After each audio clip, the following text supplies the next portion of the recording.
Hi everyone! Thanks for visiting my channel. If you're new here, welcome. I'm Carol, the Thrifty Chic Housewife, and I'm so glad that you stopped by. I have a number of you who are new to my channel, and I just want to welcome you and say how much I just appreciate all of you. And actually, before we get started with today's video, I just want to give a big thank you to all of you who like, subscribe, and share and enjoy my channel. I recently just surpassed 10,000 subscribers. I know that's not a lot by YouTube standards, but it's huge for me. When I started my channel, I didn't think one person would want to watch me, and to have over 10,000 of you who think that what I have to say is worthy of your time is extremely humbling. So I just want to say thank you. I appreciate you all more than you can possibly imagine. You guys leave me the kindest comments and encouragement, and I just enjoy you all so much. So thank you from the bottom of my heart for helping me to surpass the goal of 10,000, and I just appreciate the fact that you are here and that you enjoy my channel. So enough of that. Secondly, today, well, yesterday, I think it was yesterday, our air conditioner has bit the dust. So I've tried my best to minimize the background noise because the show must go on. I have green beans that need to be processed, and I promised you all a video on processing green beans. So we're going to continue, even though it is pretty toasty in my house and there is some background noise. We live out in the country, so we've got crickets chirping and birds singing in the background, some fans going, but like I said, I have tried to minimize the background noise as much as possible, so please just bear with me. This video was important for me to do for you guys because I know I have a slew of you who are new to canning, and especially pressure canning. I know that that's intimidating for many of you. You've shared that it's scary. So I want to take the scary out of pressure canning, and green beans are a fabulous way to start. They are a nice canning basic to do. We're going to do raw packing, which makes it extremely simple, but it's a great way to get your feet wet with pressure canning. So this video was important for me to get up on my channel. So for all you newbies, this is dedicated to you. So we're going to process some green beans today. Green beans must be pressure canned. Like I said, they are a low acid food. You cannot water bath can these. I know years ago, and you may have had grandparents who did water bath can green beans, but that is not safe. There is not a safe method for water bath canning green beans. So please do not process them that way.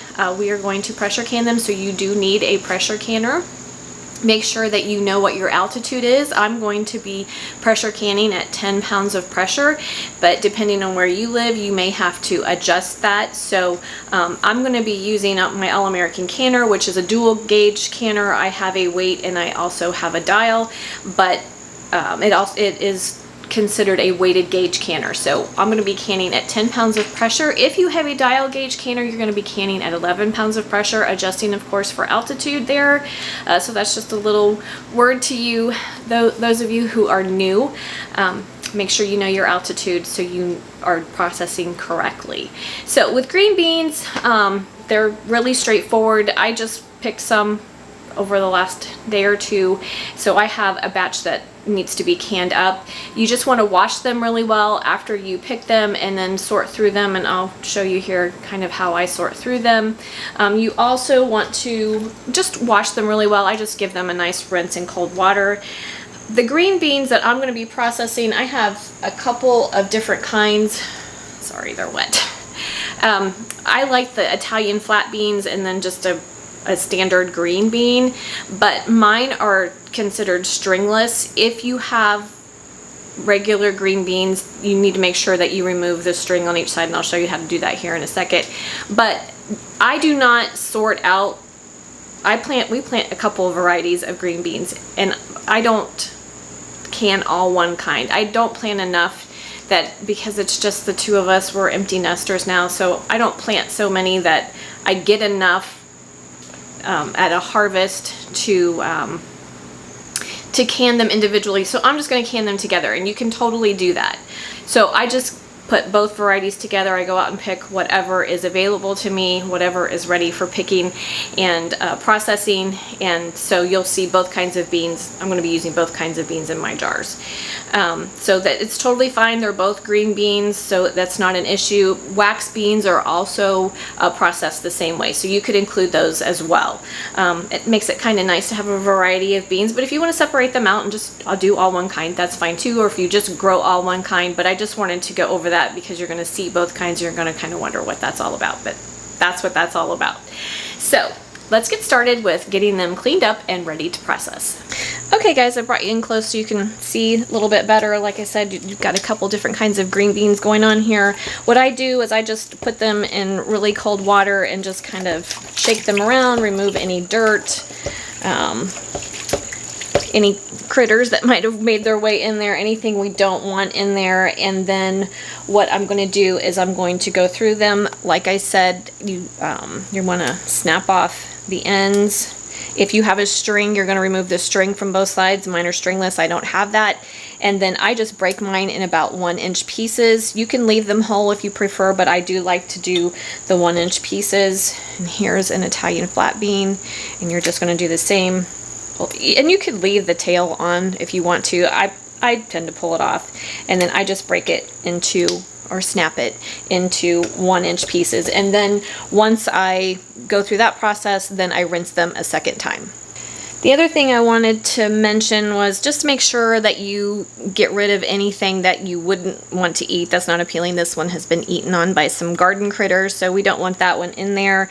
Sometimes they just eat on one part of it. In that case, I just snap off that part, and then you can salvage the rest of it. Okay, just one more thing I just wanted to show you. Even though my beans are technically supposed to be stringless, sometimes you will get one that has some string. So I just wanted to bring you in close so you could see, and you just pull that off. And then snap that side and take it off the other side. There's usually a string on both sides. So our green beans are all ready to go. I've snapped them and cleaned them and trim them however I wanted them, and so they're all set to go.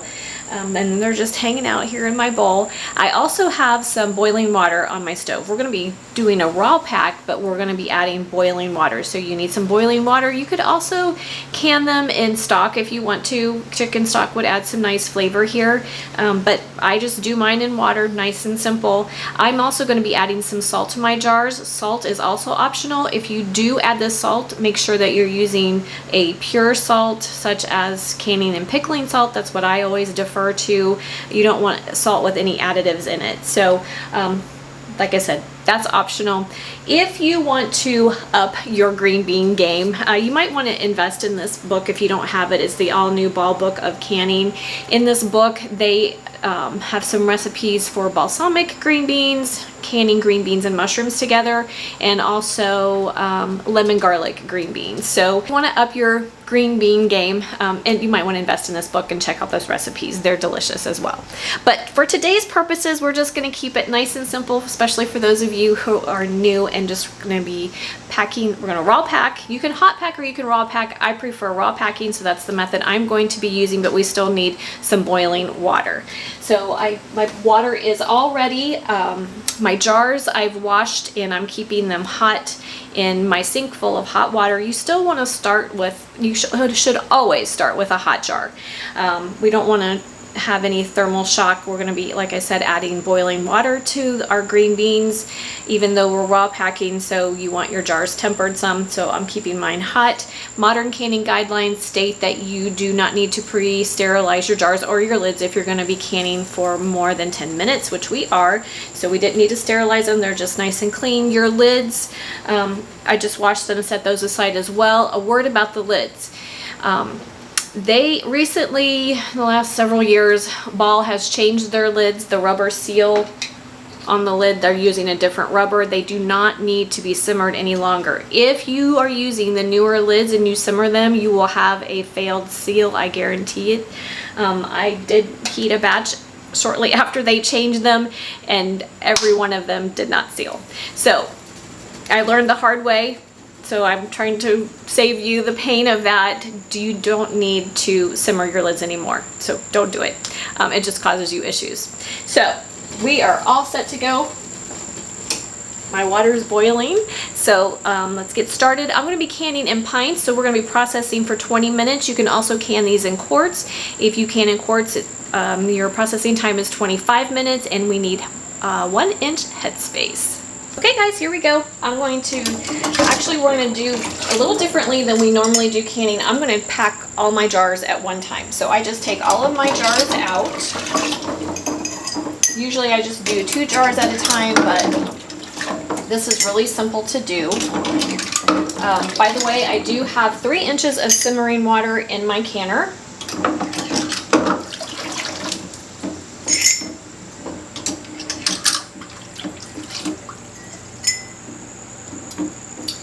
Okay, so the first thing we're going to do is we're going to go ahead and we are going to pack our green beans. Our raw green beans are going to go into our jars. I find using my hands works the best here, so just make sure your hands are nice and clean when you do this.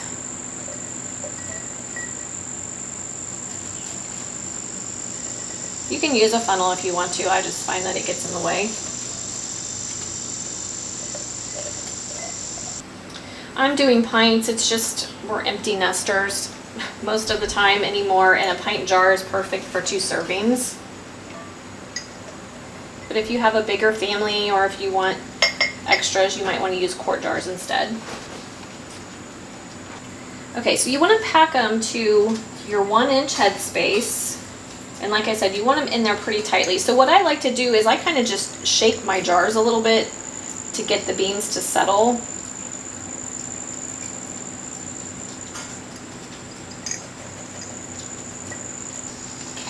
Okay, once you have your jars packed with your green beans, then you can go ahead and add your salt. I'm going to be using 1/2 teaspoon. That's what's called for pint jars. If you're doing quart jars, you can add up to a teaspoon.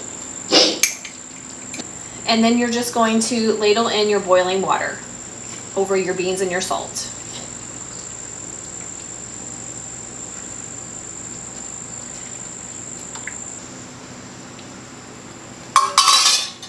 Okay, once you have your jars filled to the 1 inch headspace with your beans and covered with your water, then you're going to take your debubbling tool, a chopstick, plastic knife, and we're going to release the air bubbles. Yes, you must release your air bubbles. It is part of the canning process. So whoever tells you not to, don't listen to them. That's not correct. And you'll notice that your headspace, once you release the air bubbles, your headspace may change, and you may have to add a few more green beans. You may have to add a little more liquid. You just want to make sure your green beans are submerged in the water, or stock if you're using stock.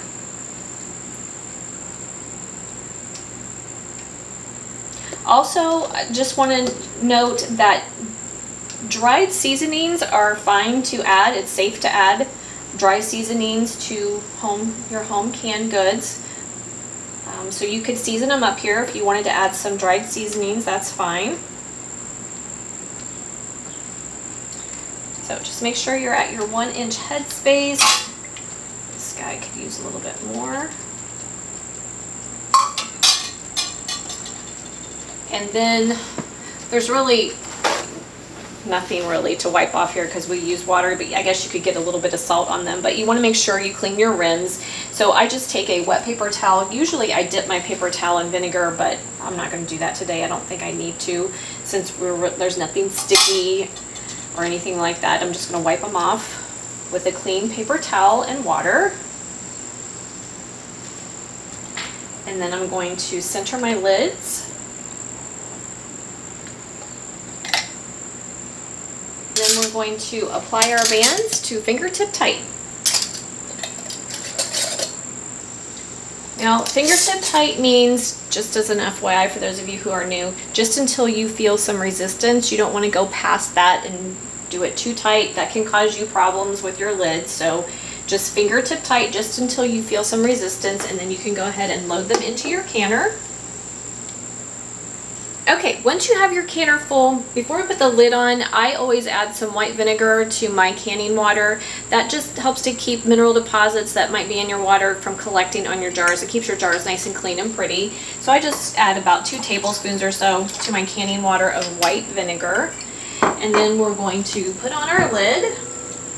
If you have an All-American canner, you're going to line up your arrow with the notch. Lock it in place. You're going to lock down your lid with your thumb screws. You're going to do 2 at a time and screw them down.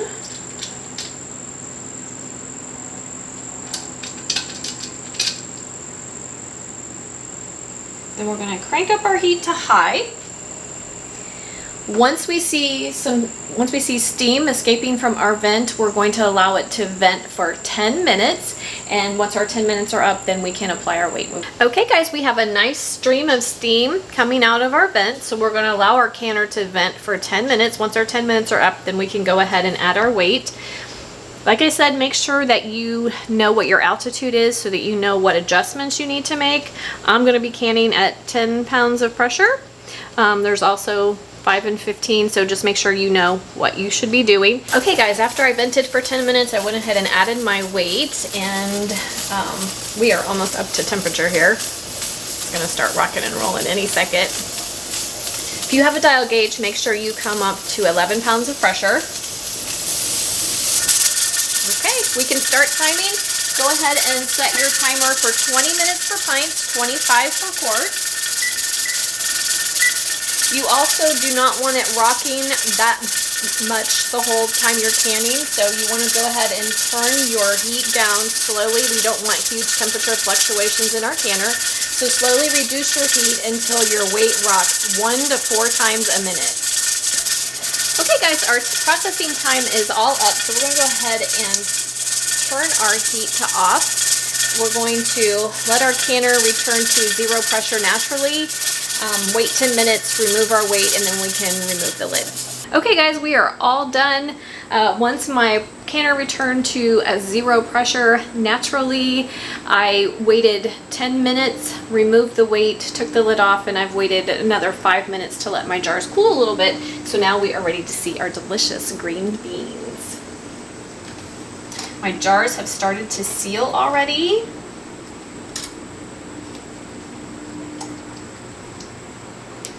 Make sure you give your jars plenty of space in between them to cool adequately. Give you a close-up of our beautiful green beans. So pretty in the jar, and they're so tasty. Green beans are one of my favorite things to can. They're so good in my opinion. Sometimes I just open a jar and just eat them straight from the jar. They're so tasty. So this is my favorite way to preserve green beans. So I hope you'll give it a try. I hope that this tutorial was helpful to those of you who are new. I know there's a number of you who are new. You've said so, and pressure canning is kind of scary. So I hope I've removed some of the fear for you. I know it can seem intimidating, but don't be. If you follow safety guidelines and a tested recipe, there's no reason you cannot be successful. I highly encourage you though to educate yourself. Don't just trust what I say or just trust what anyone on the internet says. There are lots of great resources to learn about pressure canning and the right way to do it, things to look for, and trusted resources for getting answers when you do have a problem. I enjoy all of your questions, so please feel free to leave me a comment or question in the comment section below. And as always, thanks so much for joining me, and I will see you next time. Have a great day. Be sure to allow your jars to sit undisturbed 12 to 24 hours, and then check your seals, remove the bands, wash your jars, label them, and store them in a cool, dark, dry place.